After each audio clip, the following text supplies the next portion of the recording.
Hey everybody, just wanted to get on here for a few minutes and tell you about some stuff that's been going on. Sitting here in the parking lot. Christy's gone in, she's got a meeting, probably going to be in there probably about, I don't know, maybe an hour. But I brought some of my study stuff with me, and she had got me this little notebook thing, and I've been just jotting down some thoughts and verses in here and stuff like that. And I just want to kind of share some of this stuff that just kind of realized here lately and has come to my mind. I've been kind of struggling with this, but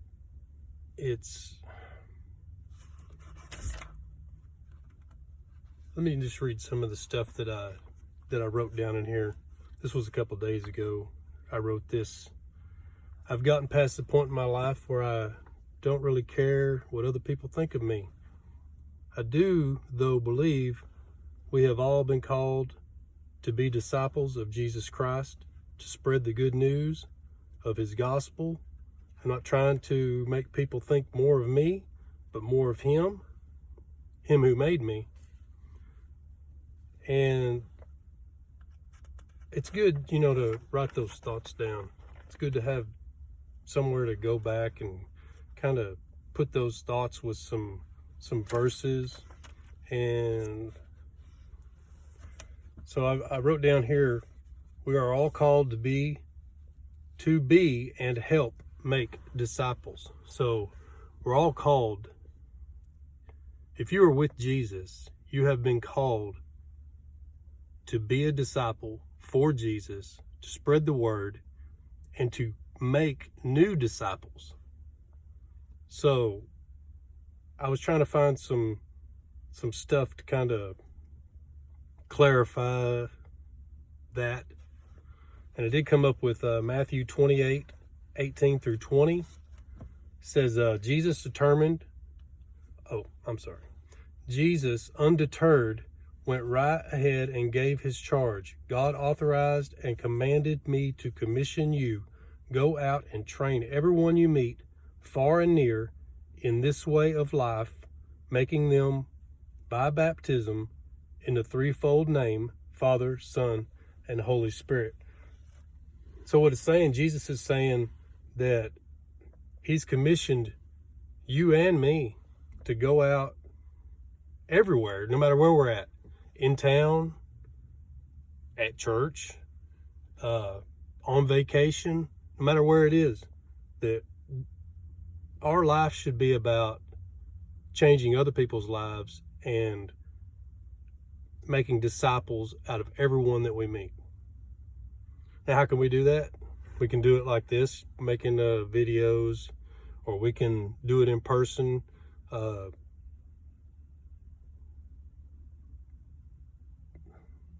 But the important thing is that once somebody comes to know Christ, that they follow through with what they're supposed to do after that.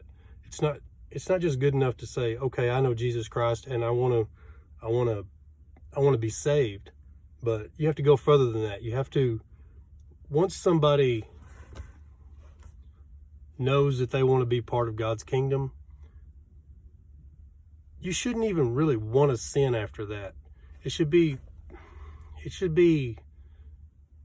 all brand new, You shouldn't want to go out and drink and cuss and carry on and do the bad things that you were doing before. And another verse that I found in here was Matthew 4:18 through 20. Let me read this real quick. It said, walking along the beach of Lake Galilee, Jesus saw two brothers, Simon, later called Peter, and Andrew. They were fishing, throwing their nets into the lake. It was their regular work. This is what they did to make a living. They were fishermen. Jesus said to them, come with me. I'll make a new kind of fisherman out of you. Now, he wasn't talking about a new kind of fishermen, like they were going to be deep sea fishermen instead of lake fishermen.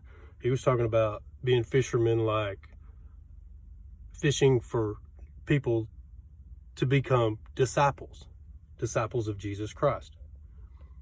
He says, I'll show you how to catch men and women instead of perch and bass. They didn't ask questions, but simply dropped their nets and followed. Wouldn't that be cool? You're standing out there fishing. You're in your skeeter boat. You're standing out there and you're fishing, and Jesus comes up to you and says, hey, throw down that rod and reel, follow me. I think I would. Park that boat and get out of it pretty quick and and follow Jesus. But those are just some things I've been thinking about here lately, and I wanted to share that with you.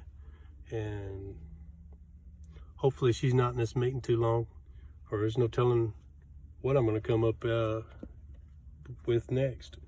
But anyway, y'all have a blessed day, and I'll see you around.